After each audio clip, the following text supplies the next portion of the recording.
All right, so there's four different forms of acting. You have film, television, commercial, and stage.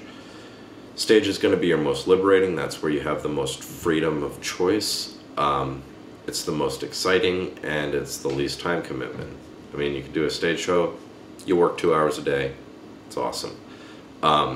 People listen to you. They care about what you think, about what character choices you make. You actually have a voice in stage. Commercial is nothing about you. You have nothing to do with it. You're there to sell a product. Okay? My commercial booking ratio actually went up a lot when I stopped trying. Which is really weird to say. But as soon as I didn't want the job, I got the job. So, and it used to be that it was over animated, that it was over character, that it was very theatrical, that if you watch the commercials now, you can see that's not a trend. I'm seeing a new trend actually in commercials now, where they're downgrading tons of people. They'll never show their face, so there's no conflict. They'll release them with the conflict and downgrade them. They'll cut them right out of the commercial. They're going to the studio and voice over it, so they get rid of that residual payment. Tons of contract stuff, and these people are getting screwed left and right. So don't do them. I mean, me personally, I know a lot of people are like, no, you're wrong. For me, don't do them. I mean, the last commercial I did, I got $7,000 for, which if you audition, if you have a very strong booking ratio commercially, you'll book 1 in 20. 10 of those you'll get called back for. So now you're 30 days vested into it. You have another callback for the commercial you book, that's 31. You've got a rehearsal day, a wardrobe day, and 2 shoot days, and then a rain day. So you're 35 days vested into this one commercial that you're making $7 grand for. And that's if you book consistently. So I don't like them. I try to stay away, you know, unless it's, you know, in the breakdown we're looking for a Canadian singing, guitar playing, dancing guy. Then I'll go. Otherwise it's just a waste of my time. Television, you have a lot less liberty, a lot less freedom. Everything's about pace. They need to squeeze all of this dialogue into 22 minutes. It moves very quickly.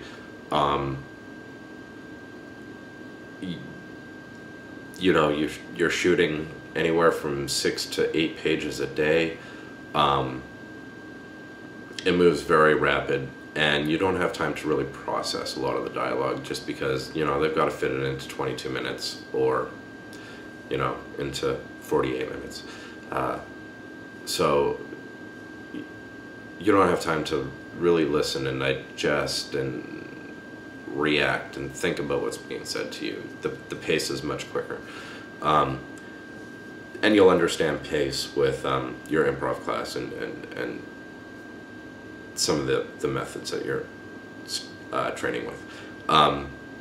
Features, generally the budget's a lot higher than it is for a television show. You have tons of time to think and react, especially the bigger the budget, you know. If you're on a low budget movie, then you've got to be on your ball game. There's not going to be a second take. They don't have time for it. They don't have the money for it. You need to show up because you're not going to get a second take because of you. There might be a lighting problem. There might be somebody, the boom jumped into the frame or something, and you'll get your second take that way.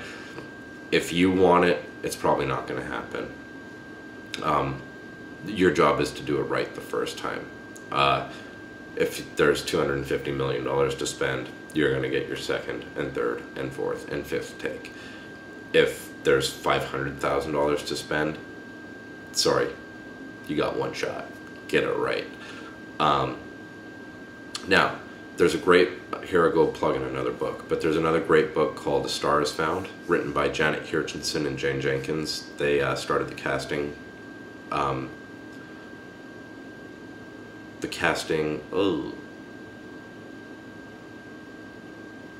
forget what the name of their company was. The Casting something or other. Two of the best casting directors in town. They're the people that everybody goes to when it's impossible to cast. They've cast all of Ron Howard's films. They cast Ocean's 11, they cast Perfect Storm, they cast the Harry Potters, you name it. If it looked hard to cast, they were the people that cast it. Anyway, their book is called A Star Is Found. Go and get it. There's a couple things that they said that have really changed the drive of my career. There's 400 casting directors in town here in Los Angeles. 200 are commercial, 100 are television, and another 100 are features. It's impossible to know 400 people, okay? You can't have relationships with 400 people. So pick what you want to do and do that, because each of these CDs you have to have a relationship with. That you need to walk into their room and go, oh, Wesley, how are you? How have you been? How's your mom doing? That's the kind of relationship these people should have with you. You can't do that with 400 people. You could do it with 50. So if you want to do commercials, take 50 CDs that cast commercials and develop those ties with those people. If you want to do television, take half of the television CDs, develop relationships with them. Same thing with film. If you spread yourself too thin, you're going to be friends with nobody, and nobody's going to try to help you. Casting directors are your friends. They want you to get the job so they can close their book and move on to the next thing, okay? Really nurture those relationships, and never go into a casting room before you're ready, okay?